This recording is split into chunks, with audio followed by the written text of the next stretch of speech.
दोस्तों स्वागत है आप सभी को हमारे यूट्यूब चैनल पे। आज के इस वीडियो में कक्षा 12वीं के भूगोल के यानी ज्योग्राफी के चैप्टर नंबर 5 जिस चैप्टर का नाम है प्राथमिक क्रिया है, इस चैप्टर से जितने भी एमवीपीआई ऑब्जेक्टिव प्रश्न है सारे एमवीपीआई ऑब्जेक्टिव प्रश्न यानी एमसीक्यू क्वेश्चन पे चर्चा करेंगे। क्लास काफ़ी महत्वपूर्ण होगा, इसलिए आप सभी इस क्लास को ध्यानपूर्वक देखेंगे। इससे पहले चैप्टर 1, 2, 3, 4 का क्लास मैं करा चुका हूँ। आप सभी नहीं देखे तो डिस्क्रिप्शन में आपको प्ले लिस्ट का लिंक मिल जाएगा या चैनल पर विजिट करके प्ले लिस्ट से आप तैयारी कर सकते हैं। उम्मीद करते हैं इस चैप्टर को आप सभी पढ़ लिए होंगे, नहीं पढ़े होंगे तो इस क्लास को देखने के बाद एक बार चैप्टर को पढ़ लेंगे, सारी जानकारी आपको प्राप्त हो जाएगा। क्योंकि अच्छे स्टूडेंट का काम होता है सबसे पहले क्वेश्चनों को अच्छे से पढ़ना, फिर एक बार अपने बुक को पढ़ना, जिससे क्या होता है उसका सारी डाउट क्लियर हो जाता है। तो चलिए बिना देरी के चैप्टर को स्टार्ट करते हैं। 5वां नंबर चैप्टर से पहला प्रश्न देखिए, प्राथमिक क्रिया। आप लोग क्लास 10th में भी पढ़े होंगे प्राथमिक क्रिया, द्वितीयक क्रिया, तृतीयक क्रिया। तो क्लास 12th में जब भी हम आते हैं तो प्राथमिक क्रिया द्वितीयक क्रिया के साथ साथ हमको तृतीयक क्रिया भी पढ़ना पड़ता है, उसके बाद चतुर्थ क्रियाकलाप भी पढ़ना पड़ता है। तो ये सारे चैप्टर अलग अलग बांट दिया जाता है क्लास 12th में। तो हमारा जो चैप्टर है ये है प्राथमिक क्रिया। इसमें हम मूल रूप से कृषि से संबंधित जितनी भी जानकारी होगा इसको प्राप्त करने की कोशिश करेंगे ऑब्जेक्टिव क्वेश्चन के माध्यम से। पहला प्रश्न कह रहा है निम्न में से कौन एकल कृषि का उत्पाद है। एकल कृषि का उत्पाद क्या है? रबर, केला, बाय, ये इनमें से सभी। यानी एकल कृषि से कौन सा कृषि, मतलब कोई ज़्यादा लोगों की जरूरत न हो और वह कृषि हो सकता है। रबर की भी खेती हो सकता है एकल कृषि के माध्यम से, केला का भी हो सकता है, बाय का भी हो सकता है। इसलिए आप सभी यहाँ पे एक का डी लगाओगे 100% आपका आंसर सही हो जाएगा। अगला प्रश्न की यहाँ पे दूसरा नंबर प्रश्न कह रहा है कि विस्तृत व्यापारी अनाज उत्पादक कृषि नहीं की जाती है। विस्तृत व्यापारिक अनाज उत्पादक कृषि नहीं की जाती है। पेपरी क्षेत्र में, एस्पैजी क्षेत्र में, पंपास क्षेत्र में, अमेजन बेसिन क्षेत्र में। तो आपके दूसरे नंबर प्रश्न का करेक्ट आंसर हो जाएगा विस्तृत यानी बड़ा व्यापारिक अनाज उत्पादक जो कृषि है यह किस क्षेत्र में नहीं किया जा सकता है। तो अमेजन बेसिन का जो क्षेत्र होता है इस क्षेत्र में हम कृषि यानी बहुत ज़्यादा व्यापारिक अनाज उत्पादन के लिए नहीं कर सकते, अन्यथा पेपरी क्षेत्र में भी कर सकते हैं, एस्टैपीज क्षेत्र में भी और पंपास क्षेत्र में भी कर सकते हैं। ठीक है, ये क्षेत्र सब क्या होता है, अमेजन बेसिन क्षेत्र क्या होता है, पेपरी क्षेत्र क्या होता है, एस्टैपीज क्षेत्र क्या होता है, ये सब के बारे में हम आगे जाकर जब बुक को पढ़ेंगे या topic by topic question answer को करेंगे उस समय आपको समझाएंगे अच्छे से। यहाँ पे तीसरा नंबर प्रश्न देखिए कह रहा है यूरोप वासियों द्वारा अपने उपनिवेशों में किस प्रकार के कृषि का विकास किया गया था। मिल्पा कृषि का, रोपण कृषि का, मिश्रित कृषि का या अंगूर खेती का। कह रहा है यूरोप वासियों द्वारा अपने उपनिवेशों में किस प्रकार के कृषि का विकास किया गया था। तो तीसरे नंबर प्रश्न का करेक्ट आंसर हो जाएगा रोपण कृषि का विकास यूरोप वासियों द्वारा अपने उपनिवेशों में किया गया था। ठीक है, इसका करेक्ट आंसर बी हो जाएगा। चौथा नंबर प्रश्न देखिए कह रहा है खट्टे फलों की कृषि संबंधित है। खट्टे फलों की कृषि संबंधित मिश्रित कृषि, रोपण कृषि से, भूमध्य सागरीय कृषि से या शाकाहारी कृषि से। तो आपके चौथे नंबर प्रश्न का करेक्ट आंसर हो जाएगा भूमध्य सागरीय कृषि से खट्टे फलों का संबंधित है। ठीक, इसलिए करेक्ट आंसर आपका सी हो जाएगा। वैसे छात्र छात्रा जो अभी तक हमारे व्हाट्सएप तथा टेलीग्राम ग्रुप में नहीं जुड़े हैं तो आपसे प्लीज़ हमारे व्हाट्सएप तथा टेलीग्राम ग्रुप में जुड़ जाइएगा, क्योंकि वहाँ पर इस क्लास का PDF मिल जाएगा आपको, साथ में आपको बहुत सारी जानकारी भी पढ़ाई से संबंधित मिलता रहता है। यहाँ पे 5वां नंबर प्रश्न देखिए करा हॉर्टिकल्चर। हॉर्टिकल्चर संबंधित है फूल से, अन्न से, दाल से या फल एवं सब्जी से। तो हॉर्टिकल्चर किससे संबंधित है? तो हॉर्टिकल्चर जो है यह हमारे फल एवं सब्जी से संबंधित है। करेक्ट आंसर आपका डी हो जाएगा। क्वेश्चन 6 नंबर प्रश्न करा शुष्क क्षेत्रों में मृदा अपरदन का मुख्य कारण क्या है। शुष्क क्षेत्रों में मृदा अपरदन का मुख्य कारण क्या है? तो वायु अपरदन हो जाएगा। करेक्ट आंसर आप सी बताओगे। अगला नंबर प्रश्न देखिए यहाँ पे कह रहा है मैक्सिको में हस्तांतरित कृषि की प्रथा को क्या कहते हैं। कह रहा है कि मैक्सिको में जो हस्तांतरित कृषि होता है, कृषि की प्रथा को क्या कहते हैं। यानी जो हस्तांतरित कृषि होता है मैक्सिको देश में, इस प्रथा को क्या कहते हैं। रोका प्रथा, मिल्या प्रथा या लदांग प्रथा या झूम प्रथा। तो आपके 7 नंबर प्रश्न का करेक्ट आंसर हो जाएगा बी, मिल्या प्रथा कहते हैं। क्या कहते हैं? मैक्सिको में जो हस्तांतरित कृषि होती है इसको मिल्या प्रथा कहते हैं। याद रखोगे, करेक्ट आंसर क्या बताना, बी बताना। अगला नंबर प्रश्न क्या कह रहा है भारत में हरित क्रांति की शुरुआत कब हुई। भारत में हरित क्रांति की शुरुआत कब हुई? तो भारत में हरित क्रांति की शुरुआत 1960 के दशक में दादा भाई नौरोजी के द्वारा किया गया था। करेक्ट आंसर आपका बी हो जाएगा। क्वेश्चन 9 नंबर प्रश्न कह रहा है निम्नलिखित में से कौन रेशेदार फसल है। निम्नलिखित में से कौन है जो रेशेदार फसल है। तो 9 का करेक्ट आंसर आपका डी हो जाएगा। कपास जो है यह रेशेदार फसल है। अगला प्रश्न देखिए 10वां प्रश्न कह रहा है शुष्क कृषि में निम्न में से कौन सी फसल नहीं बोई जाती। शुष्क की कृषि में निम्न में से कौन सी फसल नहीं बोई जाती। तो शुष्क कृषि में गन्ना की फसल नहीं बोई जाती। रोगी जवार मूंगफली इन सब की यानी फसल बोई जाती है। अगला प्रश्न की यहाँ पे 11वां प्रश्न कह रहा है खरीफ फसल की कृषि ऋतु क्या है। खरीफ फसल की कृषि ऋतु क्या है, मतलब खरीफ फसल किस ऋतु में होता है, ये प्रश्न पूछने का मतलब है इसका। तो अक्टूबर से मार्च बिल्कुल, अप्रैल से जून बिल्कुल, सितंबर से जून से सितंबर जो ये महीना चल रहा है यही हो जाएगा। तो आपका करेक्ट आंसर क्या हो जाएगा, जून से सितंबर में खरीफ फसल की बोई की जाती है। अगला नंबर प्रश्न देखिए कह रहा है कि ब्राजील में कॉफी बनाने को क्या कहा जाता है। ब्राजील में जो कॉफी बनता है इसे क्या कहा जाता है, फेजेंडा, एजेंडा, मिल्पा, लदांग। तो आपके 12 नंबर प्रश्न का मेरे प्यारे साथियों करेक्ट आंसर ये हो जाएगा फेजेंडा कहा जाता है। क्या कहा जाता है, फेजेंडा कहा जाता है। ब्राजील में कॉफी बागान को क्या कहा जाता है, तो कॉफी बागान को फेजेंडा कहा जाता है। अगला प्रश्न की यहाँ पे 13वां प्रश्न कह रहा है रबी की फसल पैदा होती है। खरीफ की फसल जब जून से सितंबर माह में, तो रबी की फसल क्या हो जाएगा, तो 13वां प्रश्न का आपका करेक्ट आंसर हो जाएगा ये शीत ऋतु में। यहाँ पे महीना नहीं दिया है तो शीत ऋतु जनवरी वाला ये महीना हो जाएगा। ठीक है, अगले नंबर प्रश्न पे चर्चा करते हैं आप सभी के साथ। प्रश्न देखिए 14 नंबर प्रश्न का निम्नलिखित में से कौन प्राथमिक क्रियाकलाप है। निम्नलिखित में से प्राथमिक क्रियाकलाप, कृषि प्राथमिक क्रियाकलाप, व्यापार द्वितीय क्रियाकलाप है, उद्योग भी द्वितीय क्रियाकलाप, सेवा क्षेत्र तृतीय क्रियाकलाप के अंतर्गत आता है। तो हमारा करेक्ट आंसर 14 का क्या बताओगे, 14 का करेक्ट आंसर आपका ए हो जाएगा। ठीक है, 15 नंबर प्रश्न क्या करें, गेहूं की खेती के लिए आदर्श तापमान कितना होना चाहिए। यानी गेहूं की खेती अगर हो रहा है तो सबसे बेहतर तापमान कितना होगा कि ताकि गेहूं की खेती हो जाएगा, तो 10 डिग्री से 20 डिग्री सेल्सियस में क्या हो जाएगा, गेहूं की खेती हो जाएगा। अगर इससे अधिक तापमान रहता है तो फिर प्रॉब्लम हो सकता है, कम रहता है तो फिर प्रॉब्लम हो सकता है। यानी आदर्श सबसे बेहतर जो तापमान माना जाता है ये 10 डिग्री सेल्सियस से 20 डिग्री सेल्सियस के बीच में। 16 नंबर प्रश्न कर रहा है चावल धान की खेती संबंधित है। चावल धान की खेती मतलब धान की खेती या चावल की खेती किससे संबंधित है। अब यही महीना चल रहा है आप लोग, ठीक है, रोपण कृषि से, ट्रक कृषि से, भूमध्यश आगे गहन निर्वहन कृषि से। तो क्या बताओगे, गहन निर्वहन कृषि से। आपके 16 नंबर प्रश्न का करेक्ट आंसर डी हो जाएगा। अगले नंबर प्रश्न पे चर्चा करते कर रहा है यहाँ पे 17 नंबर प्रश्न क्या है, किंग बर्ले क्यों विश्व विख्यात है। किंग बर्ले जो है यह किस चीज के लिए विश्व विख्यात है। विश्व विख्यात मतलब होता है विश्व में प्रसिद्ध है। क्यों ये किंग बर्ले स्थान, सोना के लिए, चांदी के लिए, हीरा के लिए या प्लैटिनम के लिए। तो आपके 17 नंबर प्रश्न का करेक्ट आंसर सी हो जाएगा, हीरा के लिए किंग बर्ले जो है यह विश्व में प्रसिद्ध है माना जाता है इसे। ठीक है, तो करेक्ट आंसर आप सभी 17 का सी बताओगे। ठीक है, इस चैप्टर में हम टोटल 1-2 प्रश्न नहीं करने वाले हैं। ठीक है, अभी तक हम 17 प्रश्न के टोटल 50 प्रश्न करने वाले, इसलिए आप सभी छात्र छात्राएं क्लास को बीच में छोड़कर नहीं जाएंगे, क्योंकि बाबू जितने भी प्रश्न करा रहे आपके बोर्ड एग्जाम के पॉइंट ऑफ व्यू से सारे क्वेश्चन बहुत ही महत्वपूर्ण क्वेश्चन है। यही सारे क्वेश्चन आपके बोर्ड एग्जाम में पूछे जाते हैं। यहाँ पे कह रहा है प्रश्न आपके लिए कि निम्नलिखित में से कौन एक रेशेदार फसल नहीं है। तो रेशेदार फसल 18 नंबर प्रश्न को समझिएगा। तो कपास में रेशेदार होता है। ठीक है, मेस्टा में होता है, जूट में, कॉफी में रेशेदार नहीं होता है। इसलिए करेक्ट आंसर आपसे क्या बताओगे, बी बताओगे। इसका करेक्ट आंसर बी बताना। क्वेश्चन कह रहा है अंगूर की खेती कहलाती है। अंगूर की खेती को हम क्या कहते हैं, विटीकल्चर कहते हैं या सेरीकल्चर कहते हैं या पिस्ट्रीकल्चर कहते हैं या इनमें से कोई नहीं। तो अंगूर की खेती जो होता है ये विटीकल्चर इसे कहते हैं। क्या कहते हैं, विटीकल्चर कहते हैं। हालांकि अंगूर की खेती आप लोग कैसा होता है पता है, क्या कहते हैं, जैसे मरीच की खेती होती है उसी प्रकार से। अरे इसका भी समझो एक प्रकार से पौधा रहता है जैसे, और इस सब में फरा रहता है। ठीक है, कांटा भी रहता है इसमें। मैं देखा हूँ, मेरे नाना के घर पे था ये पेड़, मैं खाया भी हूँ। ठीक है, 12 नंबर प्रश्न को करा ब्राजील में कॉफी बागान को क्या कहा जाता है। ब्राजील में कॉफी बागान को क्या कहा जाता है। तो ब्राजील में कॉफी बागान को फेजेंडा कहा जाता है। रिपीट क्वेश्चन आ गया, ये रिपीट क्वेश्चन था। ठीक है, तो ब्राजील में कॉफी बागान को क्या कहा जाता है, फेजेंडा कहा जाता है। ठीक है, अगला प्रश्न पे चर्चा करेंगे आप सभी के लिए। यहाँ पे देखिएगा लॉरेन सार क्षेत्र प्रसिद्ध है। लॉरेन सार क्षेत्र किस लिए, लॉस के लिए, सोना के लिए, कोयला के लिए, इनमें से कोई नहीं।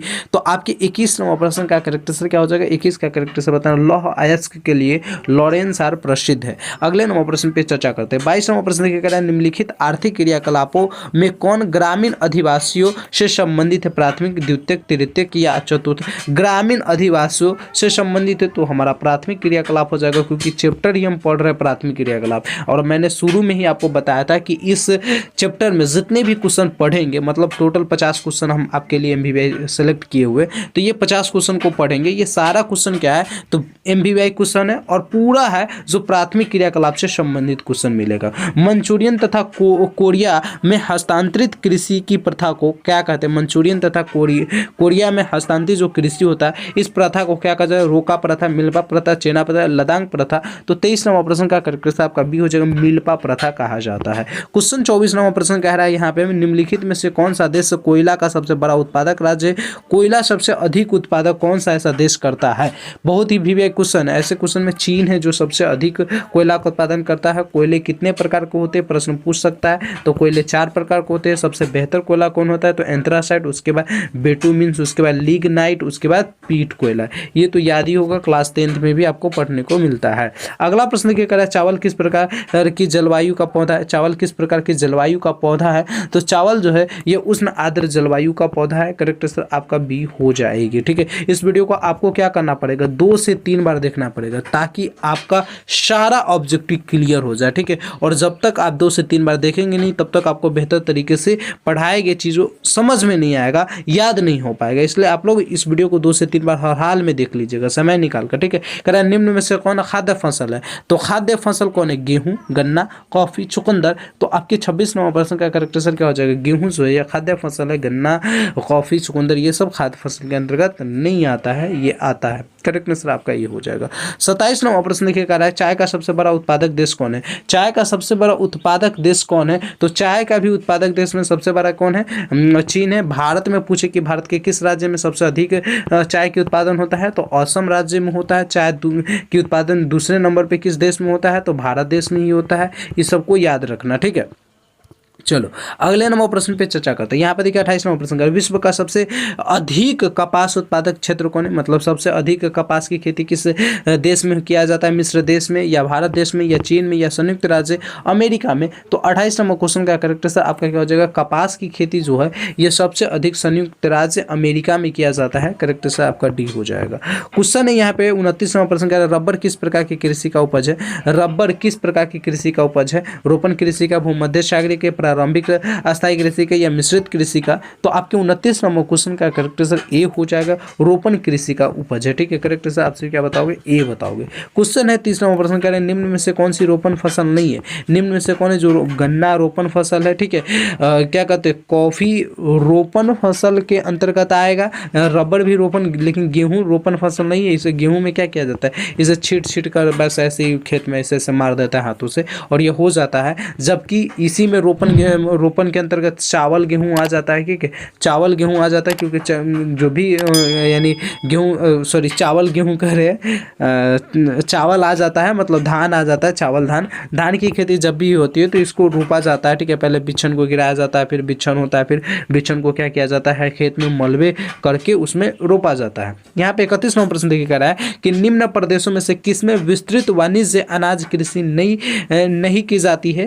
अर्जेंटाइन के पंपास क्षेत्र में कह रहा है किस निम्न में से कौन सा ऐसा प्रदेश है जिसमें या किसमें विस्तृत वाणिज्य अनाज यानी बहुत बड़ा क्षेत्रों में अनाज की खेती कृषि नहीं की जाती? अर्जेंटाइन के पंपास क्षेत्र में, अमेरिका एवं कनाडा के प्रेयरी क्षेत्र में, या यूरोपीय स्टेपीज क्षेत्र में, या अमेजन बेसिन में? तो आपके 31 नंबर प्रश्न का करेक्ट आंसर क्या हो जाएगा? एक तरीके से ये रिपीट क्वेश्चन ही है। ठीक है, यानी सबसे अधिक खेती जो अनाज के लिए, वो खाने के लिए, वो हम किस क्षेत्र में नहीं कर सकते खूब ज़्यादा? तो अमेजन बेसिन के क्षेत्र में नहीं कर सकते हैं। व्यापार के लिए हो तब, या अनाज के लिए अपने खाने के लिए हो तब। खनिज तेल का सबसे बड़ा उत्पादक क्षेत्र कौन है? खनिज तेल का सबसे बड़ा उत्पादक क्षेत्र कौन है? तो खनिज तेल सबसे अधिक जो उत्पादक होता है यह सऊदी अरब में होता है। ठीक है, संसाधनों में सबसे महत्वपूर्ण संसाधन किस संसाधन को माना जाता है? तो खनिज संसाधन को ही माना जाता है, इसको भी याद रखना। ठीक है, भारत में पेट्रोलियम कितना प्रतिशत पाया जाता है, तो टोटल 1% पेट्रोलियम पाया जाता है, इसको याद रखना।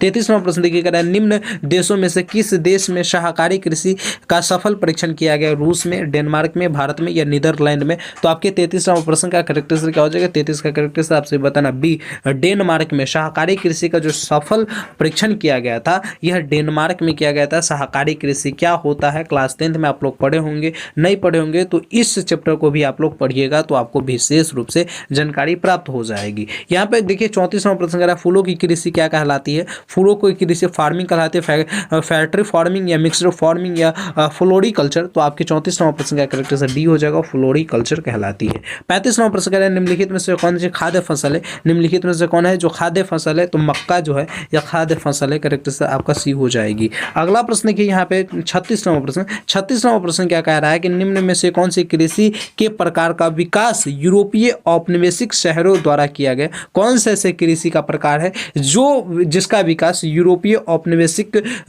के समूहों द्वारा किया गया, तो मतलब जो व्यापारियों थे उनके द्वारा किया गया। तो कोल खोज का, अंगूरों उत्पादन का, मिश्रित कृषि का या रोपण कृषि का। तो 36 नंबर प्रश्न का मेरे प्यारे साथियों करेक्ट से बताना डी, रोपण कृषि का। ठीक है, अगला क्वेश्चन देखिए 37वां प्रश्न। 37वां प्रश्न क्या कह रहा है, निम्न में से किस प्रकार की कृषि में खट्टे रसदार फसलों का कृषि की जाती है, बाजारीय सब्जी में, भूमध्य सागरीय में, रोपण कृषि में, शाकाहारी कृषि में। तो यह रिपीट क्वेश्चन ही है, तो रिपीट प्रश्न में तो आप लोगों को उम्मीद है नहीं। भूमध्य सागरीय जो होते हैं ना वहाँ पे खट्टे रसदार फलों या सब्जी जो भी हो उसकी खेती की जाती है, तो करेक्ट आंसर आपका बी हो जाएगा।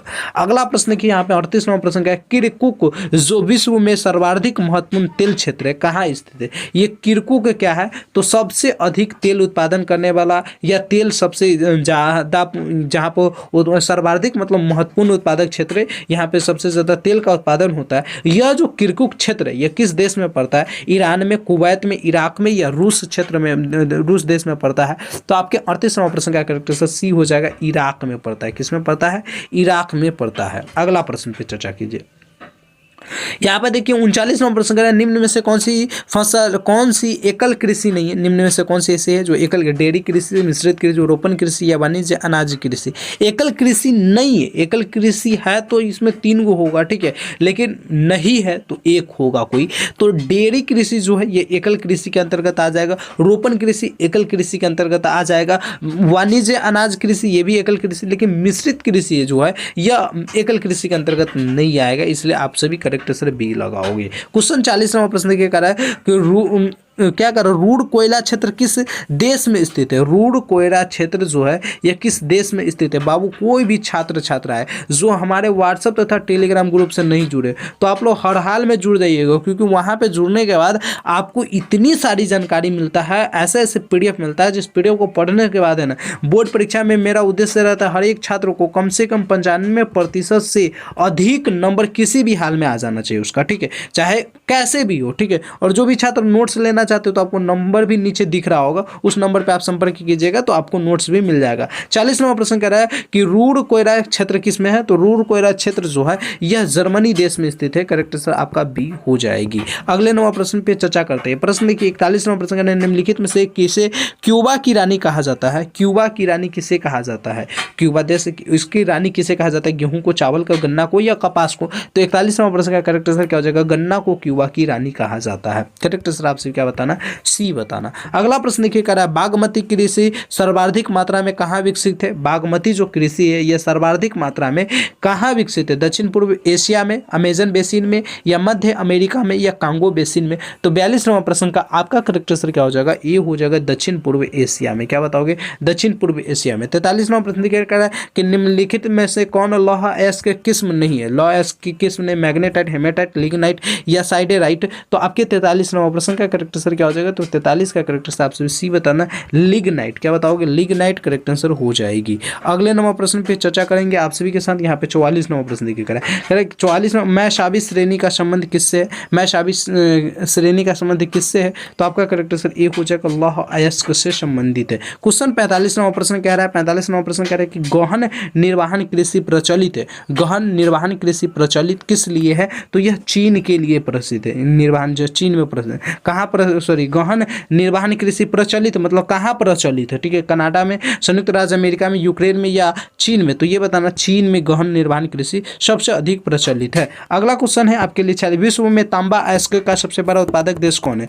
तांबा का उत्पादक सबसे अधिक किस देश में होता है? चिली देश में, अर्जेंटीना में या ब्राजील में या पराग्वे में? तो आपके 46 नंबर प्रश्न का करेक्ट आंसर क्या हो जाएगा? ये हो जाएगा चिली देश में, ठीक है। चिली के बारे में आप लोग क्लास 10th के दूसरे नंबर चैप्टर में, पहले नंबर चैप्टर में पढ़ते हैं लोकतंत्र में किस प्रकार से चिली ने अपना संघर्ष कर लोकतंत्र की स्थापना अपने देश में किया था। सर्वोत्तम किस्म का कोयला क्या है? तो अभी जस्ट मैं बता रहा था कि सबसे बेहतर जो कोयला होता है ये एंथ्रासाइट होता है। उसके बाद दूसरे नंबर पे यही आता है बिटुमिन, तीसरे नंबर पर लिग्नाइट और चौथे नंबर पे क्या आता है? पीट आता है। एंथ्रासाइट में कार्बन की मात्रा 90% से भी अधिक होती है। यह जब कोयला जलता है तो इसकी सुगंध भी बेहतर आता है, धुआं ज़्यादा नहीं निकलता है। इसमें 70 से 80% क्या होता है? कार्बन की मात्रा होती है। इसमें आप कह सकते हो 60 से 50% कोयले की यानी क्या कहते हैं कार्बन की मात्रा होता है, और इसमें 40 से यानी 0 से 40 कह सकते हो इसके बीच में होता है, ठीक है। इसी प्रकार से रहता है, देख लेना, पूरा एग्जैक्ट नहीं बताया लेकिन इसी प्रकार से रहता है।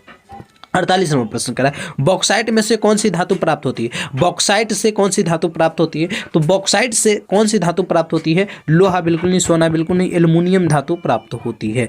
एल्युमिनियम धातु प्राप्त होती है। अगला प्रश्न देखिए यहाँ पे 49 नंबर प्रश्न। 49 नंबर प्रश्न, निम्न में से कौन बागमती कृषि नहीं है? बागमती कृषि कौन नहीं है? तो बागमती कृषि रबर की खेती, बागमती कृषि चाय भी हो जाएगा, गन्ना, मक्का जो है यह बागमती कृषि नहीं है, इसलिए करेक्ट आंसर आप सभी क्या बताओगे? यहाँ पे 49 का डी बताओगे। इस चैप्टर का last question 50 number question. 50 number प्रश्न क्या कह रहा है? 50 नंबर प्रश्न आपसे कह रहा है कि निम्नलिखित में से किसे कर्तन दहन कृषि भी कहते हैं? निम्नलिखित में से किसे कर्तन दहन कृषि भी कहते हैं? तो आपके 50 नंबर प्रश्न का करेक्ट आंसर बी हो जाएगा, आदिम निर्वाह कृषि। क्या बताओगे? आदिम निर्वाह कृषि। इस प्रकार से हमने ज्योग्राफी यानी कक्षा 12वीं के भूगोल के चैप्टर नंबर 5, जिस चैप्टर का नाम क्या था? तो आपका नाम था प्राथमिक क्रिया, ठीक है। इस चैप्टर से जितने भी MVBI ऑब्जेक्टिव प्रश्न था, सारे MVBI ऑब्जेक्टिव प्रश्न की क्लास हमने करवा दिया। इससे पहले भी चैप्टर नंबर 4 तक की क्लास करवाया था, तो आप लोग सारे चैप्टर की क्लास नीचे दिए गए लिंक से, मतलब डिस्क्रिप्शन में आपको लिंक मिल जाएगा प्लेलिस्ट से, वहां से या चैनल पे विजिट करके देख सकते हैं।